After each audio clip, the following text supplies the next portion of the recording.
ఇక కేసీఆర్ని ఏమేమి ప్రశ్నలు అడుగుతారని చెప్పేసి ఇక్కడ ఆంధ్రజ్యోతి ఒక కథనం రాసిందయ్యా.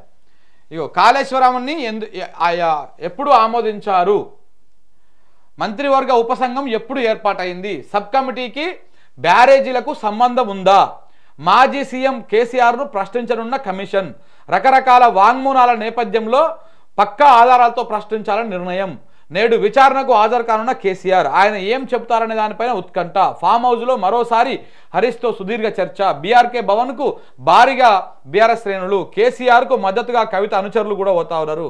ఇది మాత్రం ఫస్ట్ రాయాలి నువ్వు. కవిత అనుచరులు అనేది మాత్రం బాగా స్ట్రెస్ చేసి రాయాలి, ఎందుకంటే ఇంక చిచ్చు పెట్టాలి, పుల్లలు పెట్టాలి కదా, మీ పనే ఇది కదా. సో అట్లా ఇది ఏంది, కేసీఆర్ విచారణ సందర్భంగా కాళేశ్వరాన్ని ఎప్పుడు ఆమోదించిర్రు అంటే, కాళేశ్వరాన్ని అంటే ఈ రీడిజైన్ చేసేదాన్ని ఎప్పుడు ఆమోదించిర్రు, ఏ టైంలో మీరు అది చేసిర్రు అని చెప్పేసి అడుగుతా ఉన్నారు. మంత్రివర్గ ఉపసంఘం ఎప్పుడు ఏర్పాటైంది, సబ్ కమిటీ ఎప్పుడు ఏర్పాటైంది, మీరు ఎప్పుడు కాళేశ్వరాన్ని ఆమోదించిర్రు అంటే రీడిజైన్ చేయాలని ఎప్పుడు మీరు ఆమోదించారు అని చెప్పి, సబ్ కమిటీకి బ్యారేజీలకు సంబంధం ఉందా, సబ్ కమిటీ ఏమైనా సూచనలు చేసిందా బ్యారేజీలు కట్టాలని, బ్యారేజీలు నిర్మించాలని చేసింది అన్నటువంటి ప్రశ్న కూడా ఈయన అడగబోతా ఉన్నారంట. అంటే ఇప్పటిదాకా వచ్చినటువంటి చాలా రకాల వాంగ్మూలాల నేపథ్యంలో ఇవన్నీ ప్రశ్నలు కూడా అడుగుతారంట. ఎన్ని ప్రశ్నలు అడిగినా కేసీఆర్ గనక ఒక గంటనో సమయం ఇచ్చి అసలు మొత్తం కాళేశ్వరం ఏంది చెప్పండి అని చెప్తే మాత్రం క్లియర్ కట్గా ఘోష్ గారికి కూడా క్లియర్గా అన్ని అనుమానాలన్నీ కూడా నివృత్తి అయ్యేటువంటి విధంగా ఆయన అన్ని క్లీన్ చేసి వచ్చేటువంటి అవకాశం కూడా ఉంది. ఇది ఆంధ్రజ్యోతి రాసినటువంటి కథనము.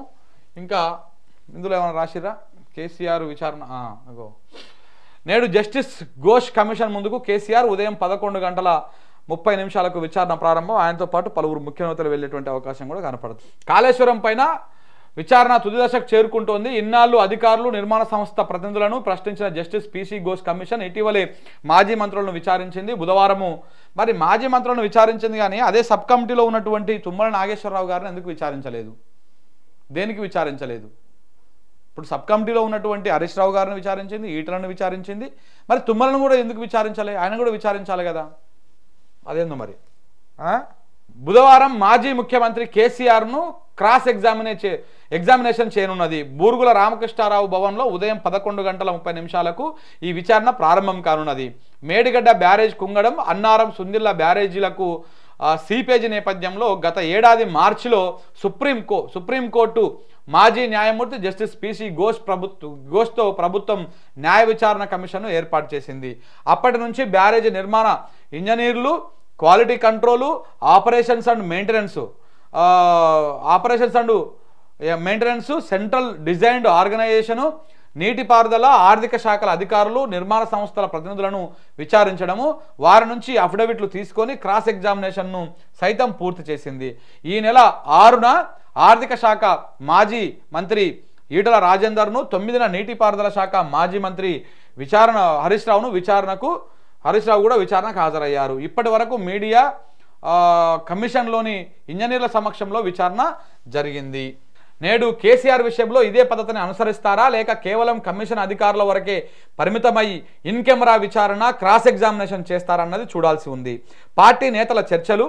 ఇక కేసీఆర్తో పాటు బారాసా నేతలు మంగళవారం మరోసారి సమావేశమై పలు అంశాల గురించి సుదీర్ఘంగా చర్చించినట్టు తెలుస్తోంది. హరీష్ రావుతో కమిషన్ చర్చించిన విషయాలతో పాటు అదనంగా అడిగే అవకాశం ఉన్న అంశాల గురించి కూడా లోతుగా చర్చించినట్టు సమాచారం.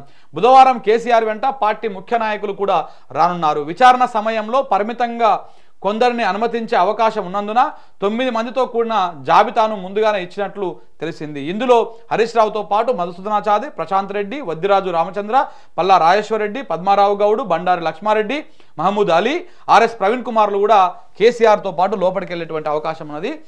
ఆయన కేసీఆర్ను విచారిస్తుంటే వీళ్ళు వెనకాల అక్కడనే ఉండేటువంటి అవకాశాలు కూడా ఉన్నట్టుగా తెలుస్తూ ఉన్నది. చూడాలి మరి ఏమవుతుంది అనేటువంటి అంశం కూడా. నేడు విచారణ ఉదయం 11:30 అని చెప్పేసి చిన్నగా రాసి, ఓపెన్ కోట ఇన్ కెమెరా ఎంక్వైరీనా చాయిస్ కేసీఆర్దే అంట. ఓపెన్ కోటనే చెప్పాలి, ఇన్ కెమెరా ఏముంది చెప్పని. ఓపెన్ కోటనే చెప్తే వాస్తవాలన్నీ కూడా తెలుస్తాయి, ప్రజలు కూడా తెలుసుకుంటారు.